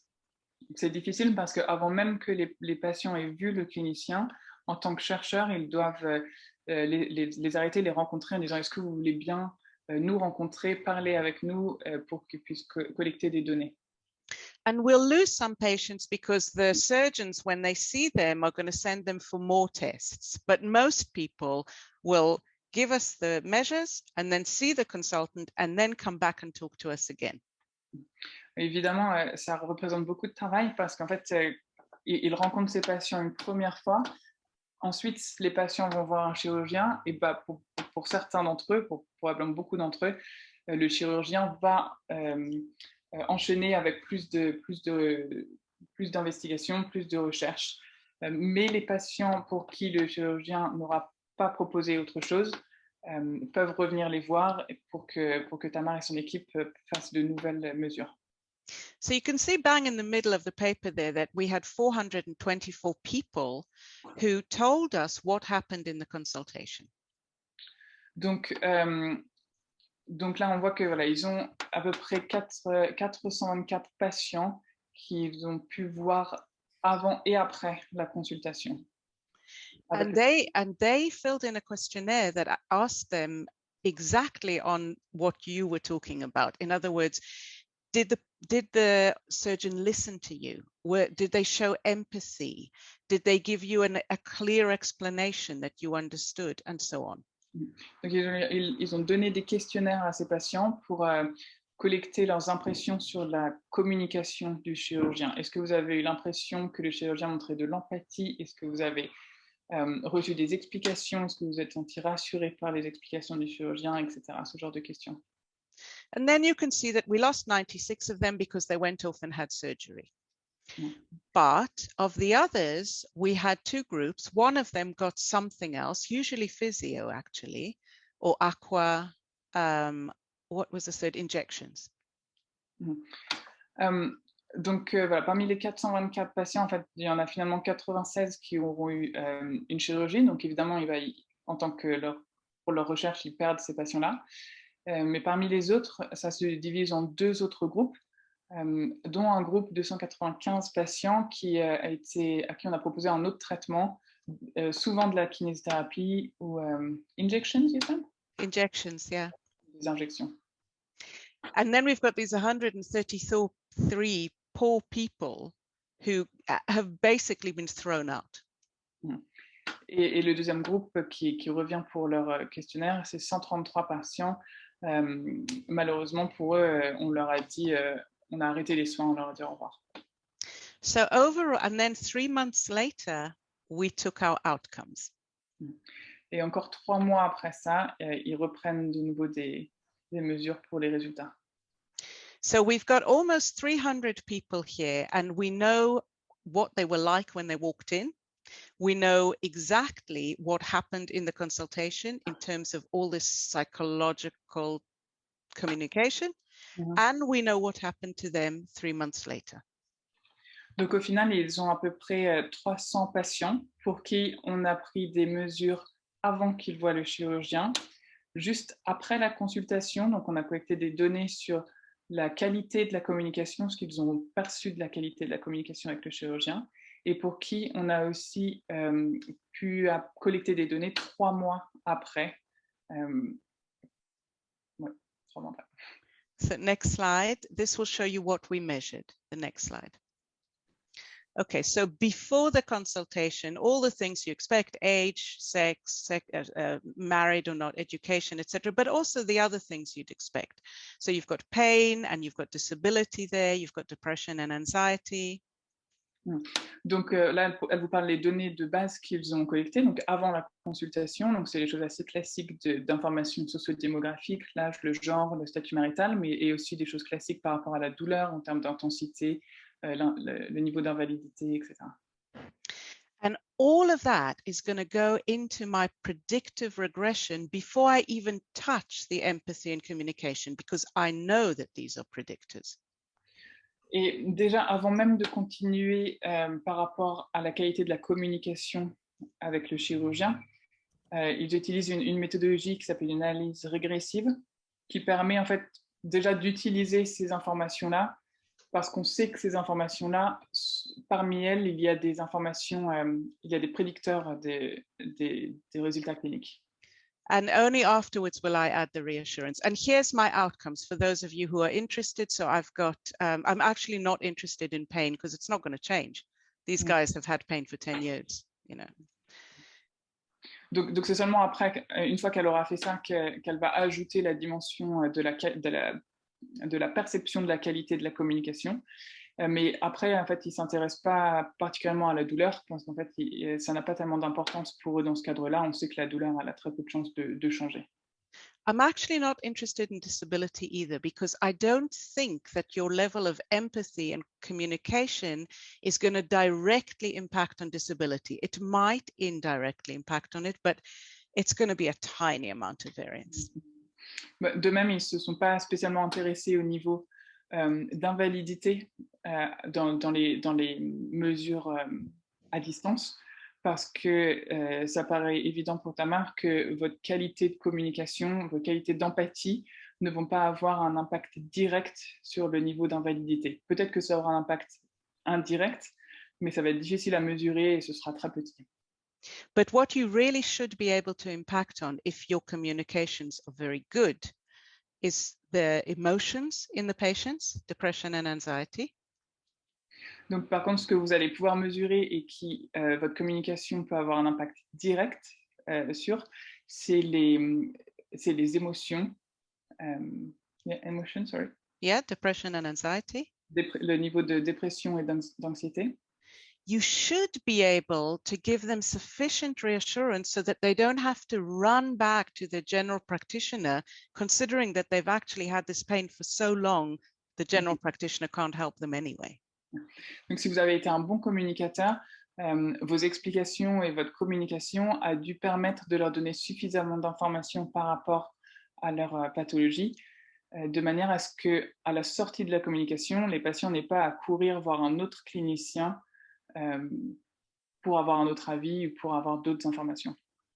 And you should be able to reduce the search for another person to produce the magic cure. Et de même, ça devrait avoir un impact sur le fait que la personne ne va pas multiplier des rendez-vous pour chercher pour la baguette magique qui va les sauver. Okay, so next one. Now, I didn't bring you the full statistical analysis. Okay, so this is who they are. I think it was really interesting to see this because, look, these guys, they're not so bad. They're really weird in that way. Elle vous a pas mis toute l'analyse parce que c'est compliqué, mais elle vous a quand même mis des chiffres parce qu'elle trouve qu'ils sont vraiment intéressants. For those of you who look at a lot of trials, this is not that high, not on pain, not on disability, not on depression, not on anxiety. Pour ceux qui ont l'habitude de regarder des résultats d'études sur les douleurs, etc., là, ces résultats, ils sont quand même relativement modérés par rapport à la douleur, par rapport à l'invalidité, la dépression. Ce n'est pas des scores particulièrement, des résultats très, très hauts. For those of you who really, really know your trials, this is very similar to the StartBack trial. Pour ceux qui connaissent vraiment bien les recherches et les études, c'est assez similaire des études sur le StartBack questionnaire. The RMDQ is 24 maximum, that is correct. So these guys so what's different about these guys? Do you know what it is? They are care seekers. Ce qui est vraiment différent par rapport à leur groupe, c'est que c'est des gens qui sont en recherche active d'avoir des soins. The vast majority of these people have seen at least 10 different therapists before they even got to the surgeon. Pour leur groupe, la grande majorité des patients de leur groupe aura eu une multitude, jusqu'à 10 consultations avec des professionnels de santé différents avant d'en arriver au point où ils collectent les données avant la communication avec le chirurgien. So really the communication is important here. Donc vraiment la communication ici a son importance. Okay, let's go to the next slide. Okay, so I need to look at mine because that's in French. Okay, this is the healthcare utilization. This is just to show you what these guys are like. So even before they came to us, look at that. 65% had been to physio, 45 to an osteopath, 35 injection. Donc les chiffres qui sont à gauche, ça représente le pourcentage des patients dans leur groupe qui, avant la consultation avec le chirurgien, ont consulté ce professionnel. Donc 65% des personnes dans leur groupe avaient déjà consulté au moins une fois un kinésithérapeute, 45% un ostéopathe, etc. And look what happens after the consultation. They just go back. They really are high users. Et quand on regarde après la consultation, on voit que c'est vraiment un groupe qui va utiliser énormément les soins de santé et retourne voir des professionnels de santé encore et encore. So finally, let's get to the regression. I didn't write it out in regression, but you can still see what it means. Donc pour revenir à l'analyse régressive, elle va vous montrer ce que ça a donné. Donc elle ne vous l'a pas écrit de manière méthodologique. Je l'en remercie. So for those of you who like your statistics, the way we did this, we did hierarchical regression. Pour ceux qui sont vraiment intéressés par les statistiques, ils ont fait ce qui s'appelle une analyse régressive hiérarchique. Because it allowed us to put the data in 3 blocks. Parce que ça permet de mettre les données en 3 blocs. So the first block was all of the information about the hospital they came from and the surgeon they saw and so on. Le premier bloc, c'était les informations par rapport à l'hôpital dans lequel ils étaient vus, les professionnels, les chirurgiens qu'ils avaient vus, etc. The second block was all of the predictors that we know full well will predict the outcome.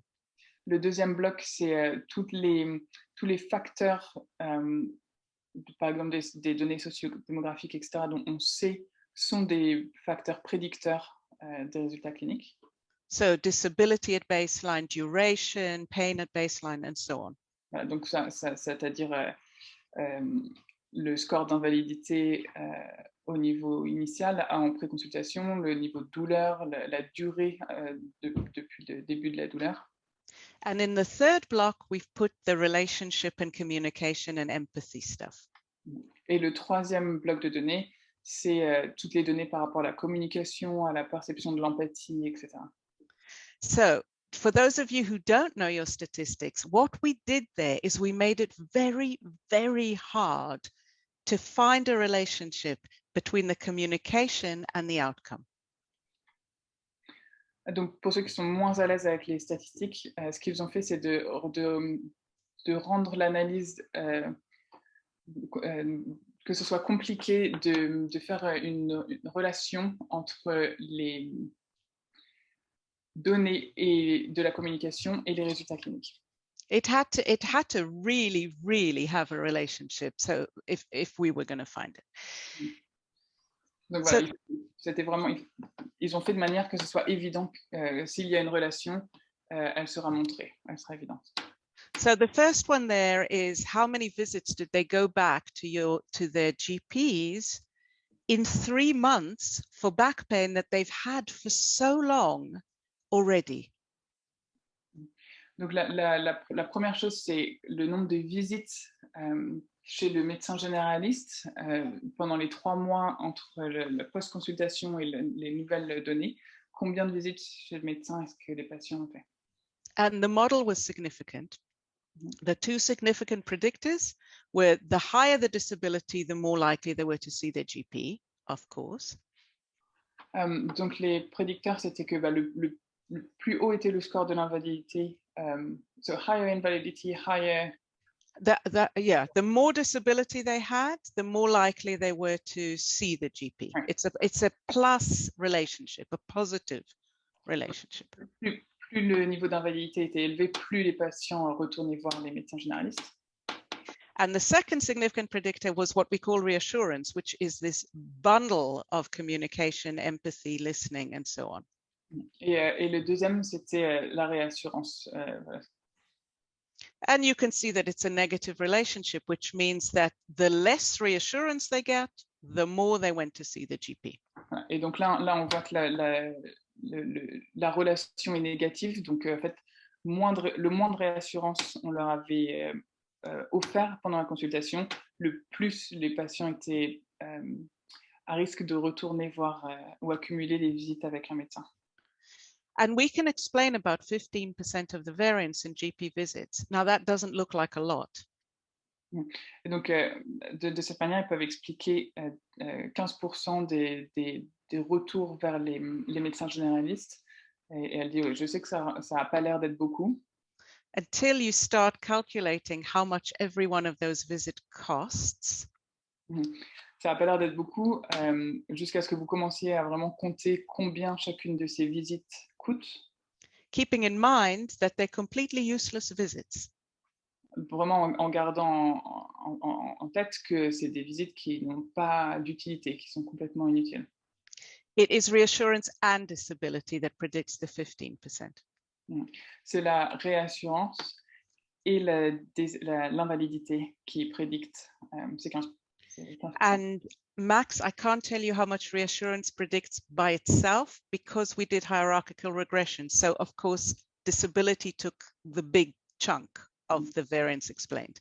Donc, ils n'ont pas pu isoler la réassurance seule parce que l'invalidité, ça représente quand même quelque chose de très gros dans la prédiction des résultats cliniques. And of course, we wanted to avoid doing too many regressions for obvious reasons. Et ils ont évité de faire trop d'analyses régressives pour The second one is very similar. This is seeing other practitioners. And again, you can see that negative relationship with reassurance.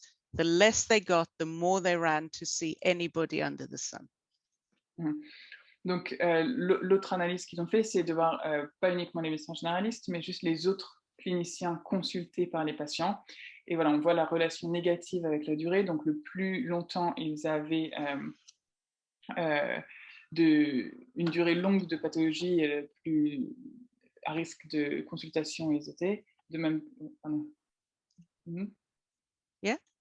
Oh, yeah, I think I started to talk about invalidity, but you're not there yet. No, the last one's really powerful. If you want to predict how depressed your patients are going to be 3 months after they've seen a surgeon, obviously how depressed they were before they came in is going to be a very, very strong predictor. Et donc, le dernier point, c'est par rapport à la détresse. Donc, c'était la dépression. Et donc, évidemment, si quelqu'un est vraiment en détresse avant de voir un clinicien, ça va être un facteur prédicteur du résultat clinique. And if you add to it disability and age here, you'd think nothing could add to that significantly. You know, you've got the real big ones there. Et si à la détresse, on ajoute le niveau d'invalidité et la tranche d'âge, voilà, ça devient évident que ça, c'est des facteurs très forts dans la prédiction des résultats cliniques. And yet the relationship predicts it. Et dans ce groupe-là, ils ont réussi à montrer que malgré ça, les qualités de réassurance permettaient de prédire quels allaient être les résultats. So a couple of things about this. First of all, it's the first bit of evidence that really, really tells us that the way you communicate with your patient impacts directly down the road on patient outcomes. Donc, en résumé, par rapport à cette analyse, qu'on peut dire sur ça, c'est que la façon dont vous communiquez et vous fournissez de la réassurance a un impact direct sur les résultats des patients. The second thing I want you to keep in mind is that these surgeons got no training whatsoever. Eh bien, vraiment à garder en tête que les praticiens dans cette étude n'ont pas de formation particulière en communication. So I'd like to remind you that they got no training ever in communication skills. Ils n'ont jamais eu de formation en communication. And that about 50% of them believed that they had no business looking at psychological factors. Et facilement la moitié de ces cliniciens pensaient que de toute façon, ce n'est pas du tout leur problème, ce n'est pas du tout leur business de s'intéresser à des facteurs psychosociaux et de la communication. Because in their heads, they were basically there to decide whether to do surgery or not. Parce que pour eux, leur rôle, c'est de savoir est-ce qu'il faut faire de la chirurgie ou non. What I'm saying here is that the continuum of their skills and communication skills was like that. Donc, le continuum entre leur skill et la communication est vraiment un tout petit. I'm not sure I translated that really well. Do you have another way to say it? What I'm saying is it's not that some of them were very bad, but some of them were brilliant. None of them were very good. Donc, c'est-à-dire que, ce qu'elle voulait dire, en fait, c'est que dans leur groupe de cliniciens, il n'y avait pas un écart majeur entre les qualités de certains cliniciens par rapport à d'autres. C'est juste qu'aucun d'eux n'était vraiment très, très bon sur la réassurance et la communication. And even so, it was significant. Et donc, voilà, malgré cette étude montre que voilà, c'était la communication et la neuroscience a un impact significatif sur la... So imagine what would happen if we trained them. Donc, imaginez ce qu'on pourrait avoir comme résultat si on proposait de la formation à ces cliniciens. And I can tell you what will happen if we train them. I'm going to, Guillaume, can we come out of the slides now? So I can just, I'll just talk to people, but I will, there's one thing I want to tell you about this to finish this story. There we go. Okay.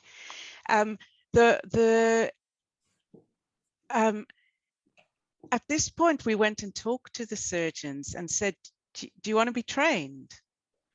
Donc, à ce moment-là, quand ils ont eu leurs résultats, ils sont allés voir les chirurgiens en disant, est-ce que vous voulez qu'on vous forme? Because look, if we can really make your communications good, imagine what would happen to your patients. Regardez, si on pouvait vraiment améliorer vos capacités de communication, on pourrait vraiment améliorer les résultats de vos patients. And in general, we got 2 responses. Et ils ont eu deux types de réponses. One response was, I'm already brilliant at communications. L'une d'elles était, je suis déjà très bon dans mes capacités de communication. The junior ones, they need training, but I've been a surgeon for a long time. I'm great. Peut-être les médecins juniors, peut-être les moins expérimentés ont besoin de training, mais moi, ça va. But the more common response we got was, if you want to talk to patients about their psychology and their problems, Le deuxième type de réponse, c'était si vous voulez vraiment parler avec les patients de psychologie ou par rapport à leurs problèmes, bring in the physios. amenez les kinésithérapeutes. Bring the physios in. We'll say no surgery, and then we'll push them through the door so they can talk to the physios. Nous, notre rôle, c'est juste de dire chirurgie ou pas chirurgie. Et si c'est pas chirurgie, on va les pousser vers la porte des kinésithérapeutes pour qu'ils parlent avec les kinésithérapeutes. So there you have the story of whether is there empirical evidence that it matters? Yes, there is. And I think it's really convincing. Are we going to make a difference in the real world? Ouais. Donc, Intervient dit, voilà, vous vouliez des preuves et maintenant il y a des preuves que oui, il y a un impact direct entre la communication et les résultats des patients. Et ça, c'est la théorie, c'est la recherche. Maintenant, est-ce que dans le monde pratique, il y a quelque chose qui va changer? Now you need to tell me everything that happened on the chat, which I'm missing. I feel like there's a whole conversation going on and I'm outside. Actually, some questions, you answered them. It was about the stats, and this is why there is a thank you. And it's more about, oh my God, sad reality. Yeah, we spend a lot of time training at undergrad training, and there is still a lot to do and to change, basically. Yeah, but there are physios working with surgeons now, and I'm in 2 minds about trying to improve communication skills from the surgeons, or just giving up and saying, they're right, these people should see you. Et Tamar se pose un peu la question, parce qu'elle dit, en fait, maintenant, il y a quand même de plus en plus de kinésithérapeutes qui travaillent avec des chirurgiens, et elle se demande, est-ce qu'il faut persévérer en essayant de former les chirurgiens, ou peut-être qu'ils ont raison, et finalement laisser cela au travail des kinésithérapeutes et améliorer les capacités des kinésithérapeutes. Is that a question? That's someone asking for the reference of the article. It's the European Journal of Pain, and it's this year. And Google my name, it will come up. And someone else saying we should train. And I am very, very tired. I'm sure I'm not as tired as the people attending here. So I think we're gonna wrap up. I want to say thank you, first of all, for all of you for coming and listening. And do use my email, send me comments. I'm really, really happy. I always respond. Ask Guillaume, I always respond. And thank you to Camille. You must be exhausted too, all of that. Can you see the bubbles coming out of Camille's head? These are the work hard bubbles. Okay. Voilà, elle remercie vraiment tout le monde d'avoir participé et engagé via le chat. Et évidemment, elle vous invite à continuer de la solliciter. Elle répond de manière très rapide et à tous les emails, donc ne pas hésiter à la contacter si vous le voulez.